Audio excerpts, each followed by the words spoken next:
H.P. Lovecraft has had a huge surge in interest over the last few years, with the Cthulhu mythos especially becoming an almost pop culture phenomenon, far beyond anything the author's stories had ever seen before. However, regardless of this sizable interest in his tales, or at least in his cosmic calamities, we've seemingly had few attempts at adapting his work, and even fewer successful ones. There's no shortage of Stephen King, Edgar Allan Poe, or Clive Barker adaptations, but if you want to see Lovecraft brought to life on the big screen, just where the hell do you look? Quickly, to really boil this down, what actually is a Lovecraftian story? Well, for most, it's that cosmic horror that would drive anyone to madness. Horror that makes humanity feel utterly insignificant, presented with the truth that they are almost pointless in the incomprehensible grand scheme of the universe. These adaptations do exist, but usually they're just not that good, they don't have high enough budgets, no one's really seen them, you can't even get hold of them. We've had better Lovecraftian video games than we have films, at least in terms of directly adapting him. Bloodborne most recently was a masterpiece of game design, with its insane difficulty and constantly repeating gameplay driving me at times to a delightful madness, along with the obvious visual inspiration. But what games can't do for me is really dig into that human side. That concept of a human brain's adverse reaction to cosmic truths. At least not yet. I don't want to get into a games versus films storytelling debate. Lovecraft's stories conveyed brilliantly the sense of witnessing something horrific, something unexplainable, and what that would do to an otherwise logical human mind. What would happen if you witnessed something truly impossible, something so utterly terrifying as to make you instantly question your own experience, your own understanding of the universe? It is gripping stuff, and yet so far, we've only had a few somewhat effective attempts at anything approaching the scale and horror of Lovecraft's stories. And direct adaptations? Re-Animator was the only really successful one. That story really stands out from the rest of Lovecraft's work though. It's a lighter affair, regardless of its horrifying content. It was Lovecraft letting loose a bit. The film does that too, it's a great little film, but that's just what it is, a little film. Lovecraft's fiction was otherwise predominantly grand in scale, and though a story like Herbert West Reanimator works on a smaller canvas, so much of the imagination within Lovecraft's work is kept to the page. Maybe it's that only your imagination when reading it can create something as chilling as Lovecraft intended, but actually many filmmakers have taken his ideas, his themes, the atmosphere, and translated that to the screen. The most effective Lovecraftian tales are ones that you may not have even considered at all.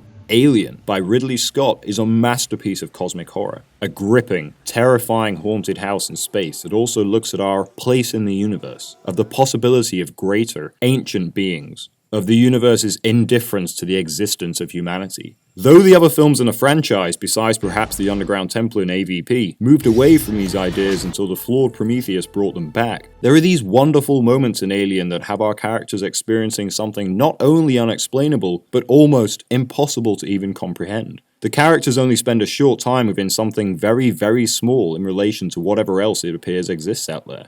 The film never attempts to explain the space jockey. We simply see it the way the characters do. The questions Alien so brilliantly raised in audiences, such as just what the hell is this place and where do the later named xenomorphs actually come from, stood unanswered, somewhat until Prometheus. Which, though for me not a successful film, did then bring forth something akin to Lovecraft's Ancient Ones, beings that existed long before humanity. The story Alien, and somewhat Prometheus, most closely resembles, at least in Alien's first half, is Lovecraft's At the Mountains of Madness, a story Guillermo del Toro tried to get off the ground as a huge-budget film starring Tom Cruise, following a geologist as he discovers in the titular mountains a secret that makes him question everything he knows about the world he had long since felt he understood. Through witnessing a terror utterly indescribable, the story would be a difficult one to adapt, and yet Alien almost did it long before del Toro attempted it. What del Toro could have brought, though, is much more time to look at the questions brought on by the horror. Probably Lovecraft's most famous fan, and an artist who truly understands what made the original stories work, along with the imagination to bring it to life.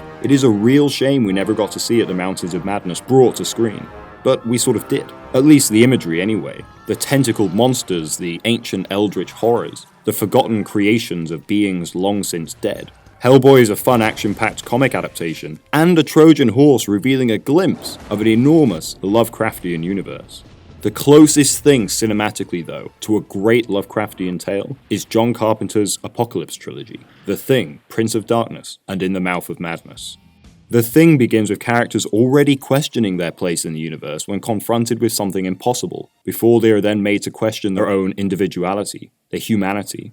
The stunning effects work to create things never seen before brilliantly conveys to the audience what experiencing this sort of thing would be like. The practical effects work feels impossible, and yet you see it. It is there right in front of you. That's actually why the CGI-filled prequel didn't do it for me, as though it's actually not such a bad film. Carpenter's The Thing made these impossible beings feel real, and thus makes the audience feel as the characters do when confronted with them. Prince of Darkness is sadly one of Carpenter's lesser films, but the themes within it, the questioning of God, the existence of evil, make it an intriguing watch. Like the other two films, this is an incredibly bleak tale. Objectively, it's not a strong film, but it is worth seeing, simply for its bold themes and ideas. It wasn't until In the Mouth of Madness, though, that we got something that so closely hewed to what Lovecraft had tried to convey, with an incredibly meta nightmare that by the end of the film drives Sam Neill insane.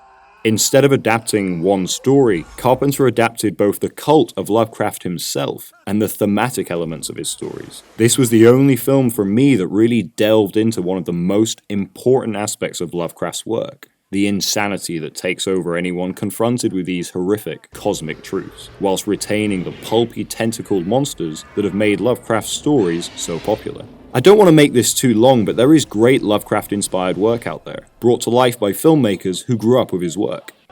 Sadly, directly adapting Lovecraft doesn't make much financial sense. Horror is generally the most low-budget genre, one that doesn't need stars or big effects to bring in hundreds of millions of dollars. That's a problem when you want to bring something like this to the big screen. The most successful recent film that I can think of, that nailed both the utter hopelessness of the situations Lovecraft would write about and the pulpy monster side, is The Mist. That was completed on a relatively low budget and a lot of passion from Frank Darabont. It's one of the best horror films of the past decade, I can't stress that enough, you have to see it, but the struggle to get it made doesn't really instill confidence. There have been attempts at directly adapting Lovecraft, but a lot of those films struggle to find audiences. How many people have seen Dagon or Necronomicon, Book of the Dead? Hell, even finding them is a bit of a nightmare these days.